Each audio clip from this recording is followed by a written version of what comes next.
Corona मरीजों की सेहत में तेजी से सुधार, रिकवरी रेट बढ़कर 23.3 हुआ। स्वास्थ्य मंत्रालय ने कहा प्लाज्मा थेरेपी अभी प्रमाणित नहीं है, जारी है ट्रायल।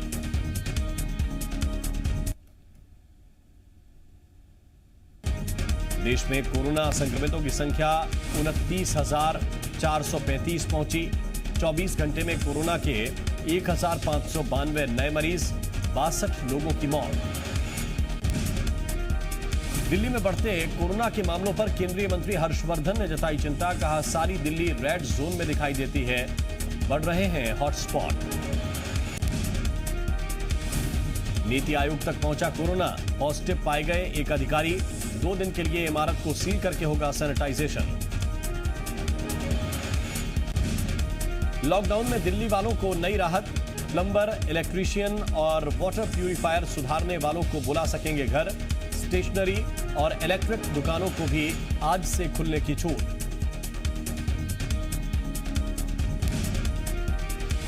ग्राउंड ड्यूटी पर नहीं लगाए जाएंगे मुंबई में 55 साल से ज्यादा उम्र वाले पुलिसकर्मी। पुलिस कमिश्नर का आदेश, पुणे में झुग्गियों में रहने वाले 20,000 लोग किए जाएंगे शिफ्ट। कोरोना के खतरे की वजह से फैसला। एमपी में कोरोना संक्रमित मरीजों की संख्या 2,165 हो गई है। मध्य प्रदेश में कोरोना से अब तक 110 लोगों की मौत हो गई। वहीं प्रदेश में 357 मरीज ठीक होकर घर लौट चुके हैं। इंदौर के सेंट्रल जेल में 19 और कैदियों की रिपोर्ट पॉजिटिव आने से हड़कंप मच गया। इनमें से 8 कैदियों को पहले से ही अस्थायी जेल में क्वारंटीन किया गया है, जबकि एक कैदी जमानत पर रिहा हो चुका है। दरअसल जबलपुर भेजे गए रासुका के आरोपी के पॉजिटिव मिलने के बाद 15 अप्रैल को आइसोलेशन वार्ड में भर्ती कैदियों की सैंपलिंग कराई गई। इनमें से 19 में संक्रमण पाया गया। टाटपट्टी बाखल इलाके में काम करने वाली एक डॉक्टर भी पॉजिटिव पाई गई हैं। सीएमएचओ के मुताबिक आज आई 820 रिपोर्ट में से 165 केस पॉजिटिव हैं, 655 नेगेटिव पाए गए हैं। उनका कहना है कि जिले के कंटेनमेंट एरिया से ही पॉजिटिव केस आ रहे हैं। इंदौर में आज कोरोना को हराकर लौटे लोगों का जल संसाधन मंत्री तुलसी सिलावट ने स्वागत किया। मंत्री सिलावट इंडेक्स हॉस्पिटल पहुंचे और सभी को इस कामयाबी के लिए शुभकामना दी।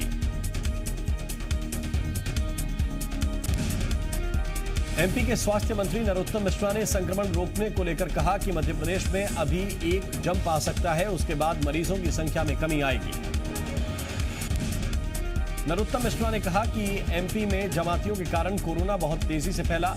लॉकडाउन खोलने के सवाल पर गृह मंत्री नरोत्तम मिश्रा ने कहा कि लॉकडाउन का फैसला टीम मोदी तय करती है, कुछ जिलों में विशेष रणनीति बनाने की जरूरत।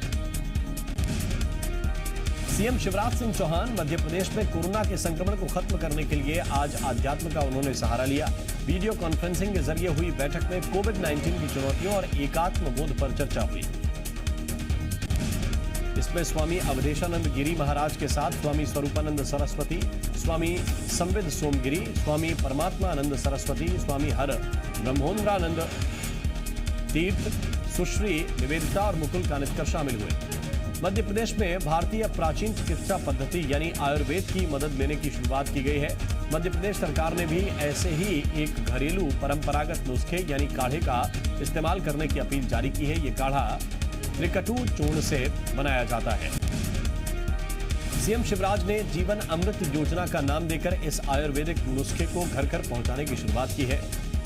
मध्य प्रदेश छत्तीसगढ़ ने ऐसे कई आयुर्वेदिक और घरेलू चिकित्सकीय उपायों की जानकारी भोपाल के पंडित खुशीलाल शर्मा आयुर्वेदिक कॉलेज के प्रिंसिपल डॉक्टर उमेश शुक्ला से हासिल की।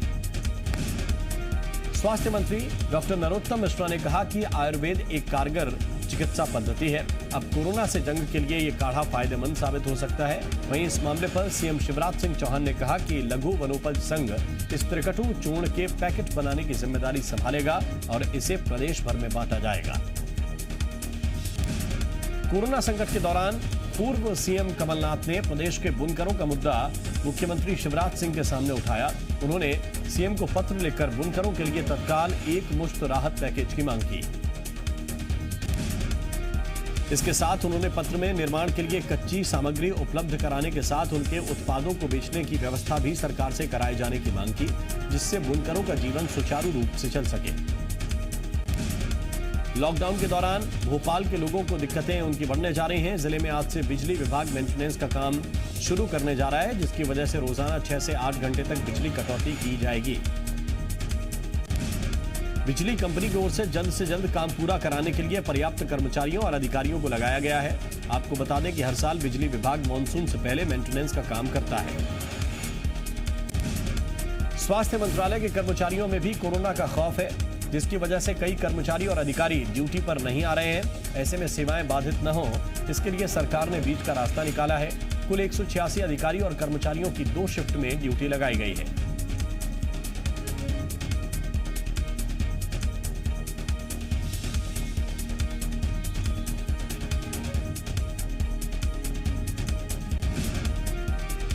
सरकार ने आदेश जारी किया है कि जिन कर्मचारी और अधिकारियों की रिपोर्ट नेगेटिव आ चुकी है या उनका क्वारंटीन पीरियड पूरा हो चुका है, वो तत्काल ऑफिस में उपस्थिति दर्ज कराएं। साथ ही जिनकी रिपोर्ट अभी तक नहीं आई है, वो संबंधित हॉस्पिटल से रिपोर्ट लेकर हाजिर हों।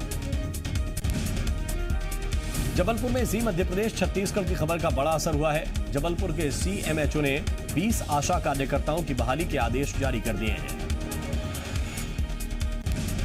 आपको बता दें कि लॉकडाउन के कारण ये आशा कार्यकर्ता ड्यूटी पर नहीं पहुंच पाई थीं, जिसके बाद जबलपुर सीएमएचओ ने सभी को निलंबित कर दिया था। खबर को जी मध्य प्रदेश छत्तीसगढ़ ने प्रमुखता से दिखाया था। कोरोना संक्रमित मरीजों की बढ़ती संख्या को देखते हुए मध्य प्रदेश में सार्वजनिक स्थानों पर थूकने वालों पर 1000 रुपए का जुर्माना लगाया जाएगा। नगरीय विकास एवं आवास विभाग ने इस संबंध में सोमवार को आदेश जारी किए हैं। भोपाल समेत पूरे प्रदेश में यह आदेश तत्काल प्रभाव से लागू हो चुका है। जुर्माना लगाने का अधिकार नगर निगम, नगर पालिका और नगर परिषद के अधिकारियों को होगा। इसके अलावा मास्क लगाना भी पूरे प्रदेश में अनिवार्य किया गया है। मध्य प्रदेश भारतीय जनता युवा मोर्चा के सेल्फी विद मास्क कार्यक्रम का आज शुभारंभ हो गया। सीएम शिवराज सिंह चौहान ने इस अभियान की शुरुआत की। इस अभियान का मकसद प्रदेश के सभी 56 संगठनात्मक जिलों में मास्क को लेकर जागरूकता फैलाने के लिए कार्यक्रम की शुरुआत की गई, ताकि लोग मास्क का इस्तेमाल करें और कोरोना से बचाव में अपनी सक्रिय भूमिका निभाएं। कोरोना संकट के बीच छत्तीसगढ़ से अच्छी खबर आई। यहां कोरोना का असर कम होता दिखाई दे रहा है। सीएम भूपेश बघेल ने जानकारी देते हुए ट्वीट किया कि कटघोरा के 2 और मरीज आज रायपुर एम्स से डिस्चार्ज कर दिए जाएंगे। इन मरीजों के डिस्चार्ज होने के बाद छत्तीसगढ़ में एक्टिव केस की संख्या 3 रह जाएगी। उन्होंने लिखा कि हमारे नर्सिंग अफसरों सहित सभी 3 लोगों की हालत स्थिर है। आशा है कि सभी जल्द स्वस्थ होकर घर वापस लौटेंगे। राजधानी रायपुर में नई समस्या सिर उठा रही है। रायपुर में पीलिया के मरीजों की संख्या बढ़कर 612 तक पहुंच गई है। यहां 2 दिन में मरीजों की संख्या 552 से बढ़कर 612 तक पहुंच गई है। फिलहाल पीड़ितों का अस्पताल में इलाज चल रहा है। उधर प्रशासन ने भी बीमारी से निपटने के इंतजाम कर लिए हैं। लोगों को क्लोरीन टैबलेट और ORS दिया जा रहा है।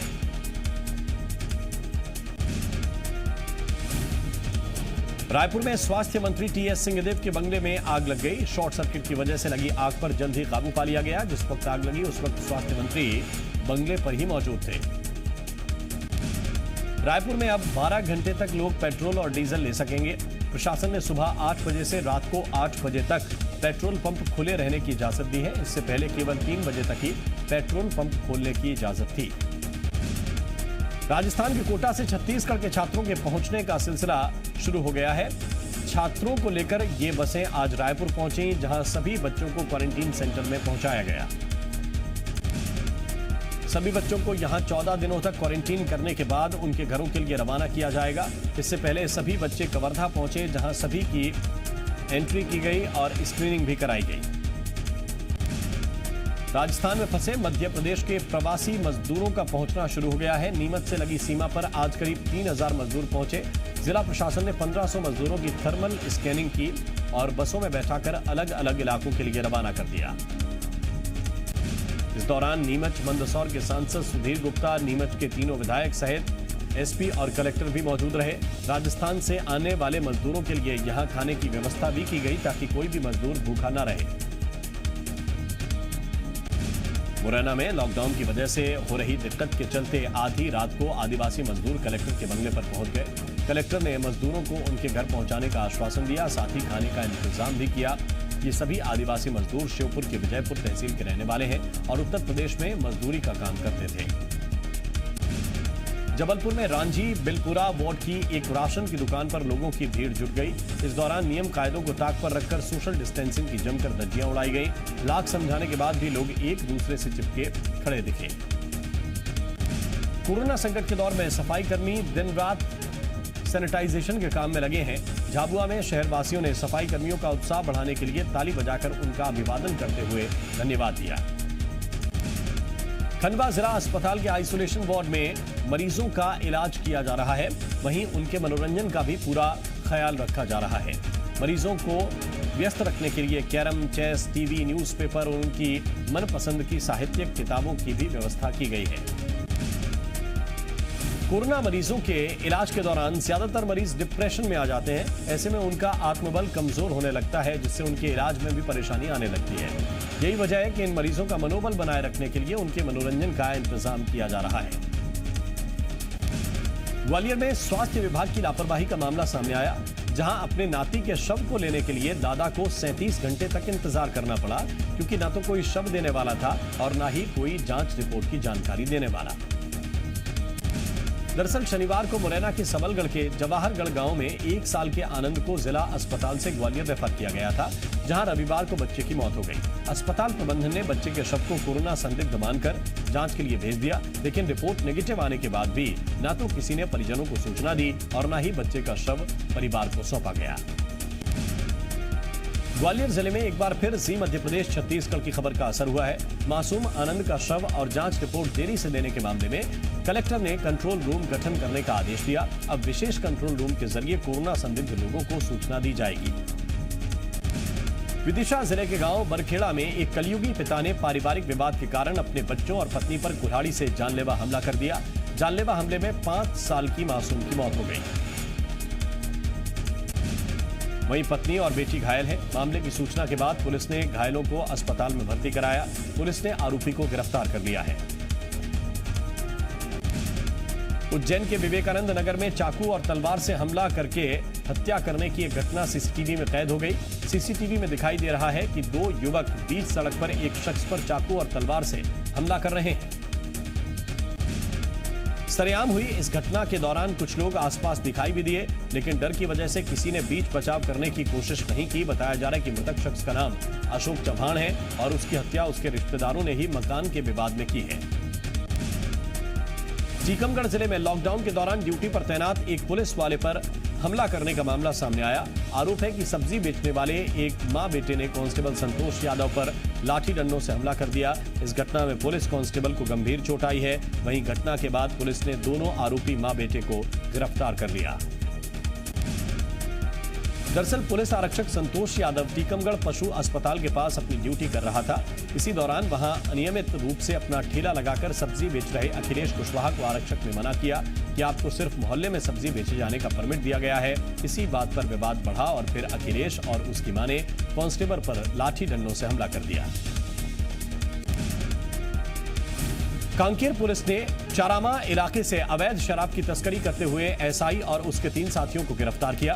पुलिस ने मुखबिरी की सूचना पर कार्रवाई करते हुए 55 लीटर अवैध शराब जब्त की है। अमेरिकी राष्ट्रपति डोनाल्ड ट्रंप का बयान, कोरोना को फैलने से रोक सकता था चीन, हम जांच कर रहे हैं, समय आने पर बताएंगे। पालघर में संतों की हत्या के विरोध में विश्व हिंदू परिषद का उपवास, मुहिम को बीजेपी नेताओं का भी समर्थन, शाम को दिए जलाकर जताया जाएगा विरोध। दिल्ली की जवाहरलाल नेहरू यूनिवर्सिटी के कैंपस में रामायण पर विशेष सत्र का आयोजन किया जाएगा। इस दौरान रामायण से लीडरशिप की कला पर चर्चा की जाएगी। यह कार्यक्रम यूनिवर्सिटी के कल्चरल और लैंग्वेज विभाग की ओर से संयुक्त रूप से आयोजित किया जा रहा है। यूपी के बुलंदशहर में 2 साधुओं की हत्या पर उद्धव ने योगी से फोन पर जताई चिंता। पुलिस ने आरोपी को किया गिरफ्तार। सीएम योगी का कड़ी कार्रवाई का आदेश। जम्मू कश्मीर के पुंछ में पाकिस्तान ने तोड़ा सीजफायर। पुंछ के शाहपुर, किरनी और कासबा सेक्टर में मोर्टार से हमला, भारतीय सेना का मुंहतोड़ जवाब।